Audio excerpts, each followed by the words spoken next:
Ayan, hi guys, happy Saturday. Pasensya na sa aking magulong buhok. So, dahil 10:30 na, nagluluto na tayo ng aming lunch ng aking alagang bata. So, itong aming menu for today. Wait lang ah. Ayan, papakita ko na lang kasi. So, ito, fish. Pwede itong fish. Magigisa ako ng bagong alamang with medyo konting taba. Tapos, itong okra. Ayan, para healthy living tayo for today. Pero lagyan ko ito ng bagong isda. Siyempre, masarap yung sausawan, di ba? Tapos, ngayon, ang ginagawa ko ay, ito. Papakulo ako ng pagkain ng pusa. Pagkain naman nila ay, kalabasa tsaka atay. Ilalaga lang, tapos idurugin ko lang yun. Tapos ito, ready na yung pagkain ni Kiko. Ang aso ko naman, ito yung mga nakolekta ko pa sa office eh. Diba? Diba? Sobrang helpful ng mga kolekta ng pagkain sa Hindi laging sardinas ulam.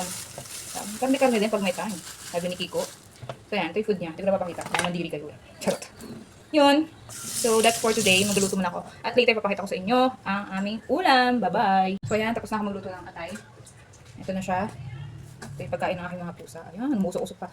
So kukunin ko dito yung puso. Yung puso para kay Kiko kasi makunat to. Dito kakainin ng pusa. Ito. Ayan o. Oh, init. Oh my God, oh my God. Ayan. O, tapos na. Dalawang atay lang yan. Tapos dudurugin ko lang yan. Yan yung pagkain nila. Ilang araw din to. Kasi parang may alternative sa cat food. So yun, nananawa din yung mga yan. Ayan, so mamaya.